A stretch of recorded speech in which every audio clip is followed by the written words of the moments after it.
ট্রাম্পের গোপন চাল, ইরান কি শেষ আঘাতের অপেক্ষায়? ধ্বংসের দ্বারপ্রান্তে ইসরায়েল।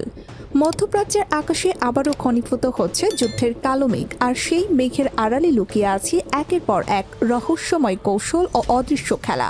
সাম্প্রতিক ঘটনা প্রবাহ এমন এক অবস্থার সৃষ্টি করেছে যেখানে প্রতিটি পদক্ষেপ যেন হিসেব করে নেয়া, কিন্তু আসল উদ্দেশ্য কি তা এখনও স্পষ্ট নয়। ডোনাল্ড ট্রাম্প হঠাৎ করে ইরানের সম্ভাব্য হামলার সময়সীমা 10 দিন বাড়িয়ে দেওয়ার সিদ্ধান্ত নিয়ে নতুন করে আলোচনার জন্ম দিয়েছেন। এটি কি শুধুই সামরিক প্রস্তুতির সময় বাড়ানো, নাকি এর পেছনে রয়েছে আরও গভীর কোনো কূটনৈতিক চাল? অনেক বিশ্লেষক মনে করছেন এটি ইরানকে চাপে ফেলার একটি মনস্তাত্ত্বিক কৌশল, যাতে তারা আলোচনার টেবিলে ফিরে আসে। কিন্তু বাস্তবতা বলছে ইরান সেই ফাঁদে পা দেয়নি, বরং রয়টার্সের তথ্য অনুযায়ী যুক্তরাষ্ট্রের দেয়া 15 দফা প্রস্তাব সরাসরি প্রত্যাখ্যান করেছে তারা, যা পরিস্থিতিকে আরও উত্তপ্ত করে তুলেছে। ইরানের অবস্থান এখন আগের চেয়ে অনেক বেশি কঠোর। তারা স্পষ্ট ভাষায় জানিয়ে দিয়েছে, যদি কোনো মার্কিন সেনা তাদের ভূখণ্ডে প্রবেশ করে তাহলে তার জবাব হবে কঠোর এবং ভয়াবহ। এই বার্তাটি শুধু একটি সতর্ক বার্তা নয়, বরং এটি একটি শক্ত অবস্থানের ঘোষণা। অন্যদিকে ইসরায়েলের সামরিক পরিস্থিতি নিয়েও উঠছে নানা প্রশ্ন। সামাজিক মাধ্যমে ছড়িয়ে পড়া নানা তথ্য অনুযায়ী তাদের মিসাইল প্রতিরক্ষা ব্যবস্থা আগের মতো শক্তিশালী নেই, এমনকি কিছু ক্ষেত্রে দুর্বল হয়ে পড়েছে। যদিও এসব তথ্য সম্পূর্ণভাবে যাচাই করা সম্ভব হয়নি, তবে এটি স্পষ্ট যে ইসরায়েলের ওপর চাপ বাড়ছে এবং সেই চাপ ধীরে ধীরে দৃশ্যমান হচ্ছে।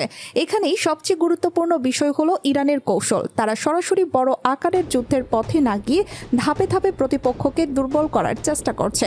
তারা অর্থনৈতিক চাপ, মনস্তাত্ত্বিক যুদ্ধ এবং সীমিত সামরিক পদক্ষেপ, এই তিনটি স্তম্ভের ওপর দাঁড়িয়ে তারা তাদের পরিকল্পনা এগিয়ে নিচ্ছে।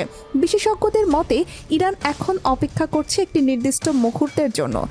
যখন প্রতিপক্ষের শক্তি কিছুটা হলেও ক্ষয়প্রাপ্ত হবে, তখনই তারা তাদের চূড়ান্ত চালটি দেবে। এই কৌশলই তাদের সবচেয়ে বড় শক্তি হয়ে উঠেছে। মার্কিন সেনাদের উদ্দেশ্যে ইরানের সাম্প্রতিক বার্তা, আমরা অপেক্ষায় আছি, এই উত্তেজনাকে আরও বাড়িয়ে তুলেছে। এটি যেন এক ধরনের মানসিক চাপ তৈরি করার কৌশল, যেখানে প্রতিপক্ষকে ভয় এবং অনিশ্চয়তার মধ্যে রাখা হয়। একই সঙ্গে এটি একটি আত্মবিশ্বাসের প্রতিফলনও, যা দেখায় যে ইরান নিজেদের অবস্থান নিয়ে কতটা দৃঢ়। সব মিলিয়ে বর্তমান পরিস্থিতি শুধুমাত্র একটি সাধারণ সংঘাত নয়, বরং এটি একটি জটিল কৌশলগত লড়াই, যেখানে প্রতিটি পক্ষ তাদের নিজস্ব স্বার্থ রক্ষায় সর্বোচ্চ চেষ্টা করছে।